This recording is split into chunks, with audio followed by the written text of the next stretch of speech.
नियंत्रण कानून पर सियासत। जनसंख्या नियंत्रण कानून को लेकर बिहार की सियासत गरमा गई है। बिहार के मुख्यमंत्री नीतीश कुमार ने कहा कि सिर्फ कानून बनाने से जनसंख्या नियंत्रण नहीं होगा, इसके लिए महिलाओं को शिक्षित होना होगा, इससे उनमें जागरूकता आएगी। वहीं विपक्ष नेता तेजस्वी यादव ने कहा कि इस विषय पर लोगों से बात होनी चाहिए। केंद्रीय मंत्री गिरिराज सिंह ने कहा कि जनसंख्या नियंत्रण जरूरी है। यह भी कहा कि यह देश के विकास का मामला है। पक्ष के नेताओं ने नीतीश कुमार के वक्तव्य को एकदम सही बताया। वहीं विपक्ष जनसंख्या नियंत्रण के लिए अगर आप सिर्फ कानून बना करके कोई उसका उपाय करेंगे, ये सभी ठीक से संभव नहीं है।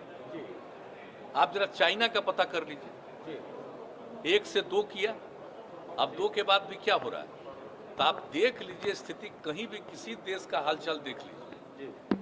ये सबसे बड़ी चीज है कि जब महिलाएं पूरे तौर पर पढ़ी रहेंगी तो इतनी जागृति आती है, इतना कॉन्शसनेस होता है कि अपने आप प्रजनन दर घटेगा।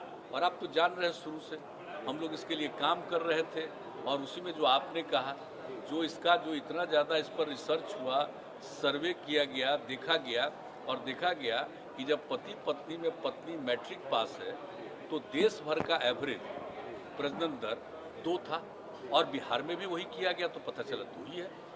लेकिन अगर +2 तक पढ़ी हुई है, इंटर पास है, तो देश का उस समय आया 1.7 और बिहार का आया 1.6। उसी समय तो यूरेका की भावना आई ना, हमको लगा कि भाई इतनी बड़ी चीज़ है, ये तो प्रजनन दर को कम करने के लिए। बिहार में कितना ज़्यादा है आप जानते हैं, तो देखिए इससे काम शुरू करते करते घटते 4 के ऊपर था, अब उससे घटते 3 के पास पहुंच गया। लेकिन ये पूरे तौर पर होगा तो हमको पूरा भरोसा है कि 40 तक, हमको जो लगता है, मेरा अपना व्यक्तिगत जो हम पूरा का पूरा करते हैं कि 2040 तक जरूर ये वृद्धि नहीं रहेगी और उसके बाद घटना शुरू होगी। तो इस तरह से जब बात है तो हम लोग तो इसी पर काम कर रहे हैं। लेकिन बहुत लोग लगता है खाली कानून बना देंगे और उससे हो जाएगा, तो वो तो अपना सोच है अपना। हम लोगों का सोच बहुत साफ है कि कैसे हम कर सकते हैं प्रजनन दर कम, और इसमें कोई कम्युनिटी का हो, सब पर ये असर पड़ेगा। जब महिलाएं बिल्कुल पढ़ी लिखी होंगी तो आप देख लीजिए, कोई कम्युनिटी का हो तो आप पता कर लीजिए, तो इसमें होगा। और इक्का दुक्का तो होता ही न है, कभी कभी तो आप देखें कि पढ़े लिखे लोग भी बहुत पैदा किए हैं, क्या बात। तो इस तरह से तो कई लोग होते हैं, तो वो तो एक अलग बात है। ये तो नहीं मान करके चलिएगा कि हम तो कोई कानून के बहुत पक्ष में नहीं है, तो कुछ तो कर सकता है। लेकिन मैक्सिमम आज ये नहीं कोई कह सकता, दावा कर सकता कि हर परिवार में जो हम बोल रहे हैं कि प्रजनन दर, ओवरऑल प्रजनन दर घटेगा, लेकिन ये दावा हम नहीं कर सकते कि हर एक परिवार में कम ही कर लेगा। लेकिन कुल मिला करके ज़्यादा से ज़्यादा में कम, तो कुल मिला करके प्रजनन दर घटेगा। तो इसलिए हम लोगों का तो यही राय है। बाकी हमको तो अब अलग अलग राज्य का है, लोगों का अपना अपना सोच है, तो अपने ढंग से करें। लेकिन हमको जो लगता है कि इससे कितना इफेक्टिव हो रहा है, मैंने मैक्सिमम न बिहार का था प्रजनन दर, तो कितना घटा है और कितना तेजी से घट रहा है, ये साधारण बात नहीं, बहुत अच्छी बात है। बिहार जनसंख्या नियंत्रण कानून बनाने की जरूरत है या नहीं, आप क्या समझते हैं? ये विषय तो जो है बात करने की जरूरत है। लोगों चाइना का उन्होंने उदाहरण दिया। अच्छी शिक्षा हो तो महिलाएं समझ सकती हैं, अच्छी शिक्षा हो तो महिला जो है वो उत्थान कर सकती है, इसको लेकर कहा। देखिए, जनसंख्या पे कई प्रकार के विचार आ रहे हैं और विभिन्न संस्थाओं से, विभिन्न विद्वानों से भी कई प्रकार के विचार आ रहा है ना। निश्चित रूप से जनसंख्या को लेकर एक अवलोकन होना चाहिए, इस पे अवलोकन की ज़रूरत भी है। और उत्तर प्रदेश में जिस प्रकार से जनसंख्या को लेकर योगी जी की सरकार काम कर रही है, मुझको लगता है कि योगी जी के इस काम में उनको सफलता मिलेगी, इसके लिए शुभकामना भी है। और देश को आगे जनसंख्या के संबंध में कोई समीक्षा अवलोकन करने और विचार बनाने में उससे मदद मिलेगी। जनसंख्या नियंत्रण पर कल हमारे नेता बिहार के माननीय मुख्यमंत्री ने देश स्तरीय जनसंख्या को सामने रखते हुए और जो जांच हुई है वो भी, और इस पर जो मॉनिटरिंग के साथ काम हुआ है उस पर भी, सबको एक साथ रख करके कल हमारे नेता बिहार के माननीय मुख्यमंत्री श्री नीतीश कुमार जी ने प्रक्रिया दे दी है और उससे हमको लगता है पूरा देश सहमत है, जिसमें स्पष्ट है कि देश के लोगों को शिक्षित कर दीजिए, ख़ास तौर से युवा और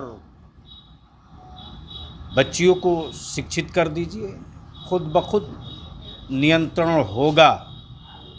और इस मामले में बिहार ने और बिहार के विकास ने और शिक्षा के ग्राफ ने, ख़ास तौर से बच्चियों के शिक्षित होने के प्रमाण ने इस बात को स्पष्ट कर दिया कि कई समस्याओं के निदान के साथ जनसंख्या का भी निदान शिक्षा में है, और वो सर्वे में भी क्लियर हो गया।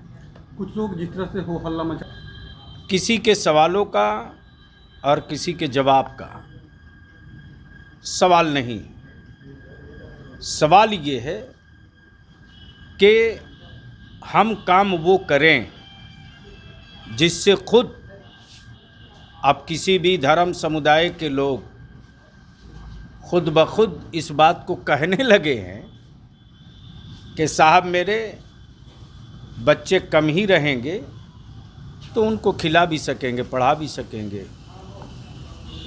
और उनका जीवन भी अच्छा बीतेगा। तो जब आम जनमानस की मानसिकता खुद ब खुद बनते जा रही है तो ये कुछ मटेरियल क्रिएट हो सकता है। समस्याओं का निदान वही है जो हमारे नेता मुख्यमंत्री ने बिहार में किया है और जिसका ग्राफ भी आया है। ये सबका मुद्दा है, ये देश के विकास का मुद्दा है, ये धर्म और राजनीति का मुद्दा नहीं है।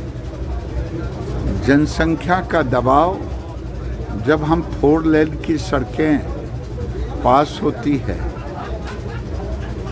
जब वो बनता है 4 साल 6 साल लग जाता है, 8 लेन की आबादी उस पर चढ़ जाती है। लोग चाइना 1 मिनट में 10 बच्चे 9 बच्चे पैदा कर रहे हैं, हम 1 मिनट में 31 बच्चे 33 बच्चे पैदा कर रहे हैं। हम दुनिया की आबादी का 20% व्यवहारिक में हमारी आबादी हो गया है, जमीन 2.5% है। इसलिए इसे सामाजिक समरसता और विकास दोनों के नज़रिए से देख करके इस पर काम करने की ज़रूरत है। इसीलिए योगी जी की सरकार को धन्यवाद देता हूं, जो इतना बड़ा कदम उठाने का काम किया है। इसे जात, धर्म, राजनीति, वोट बैंक को अलग करके देखना चाहिए। तमाम लेटेस्ट खबरों को सबसे पहले देखने के लिए सब्सक्राइब करें डिजिटल न्यूज़ 20।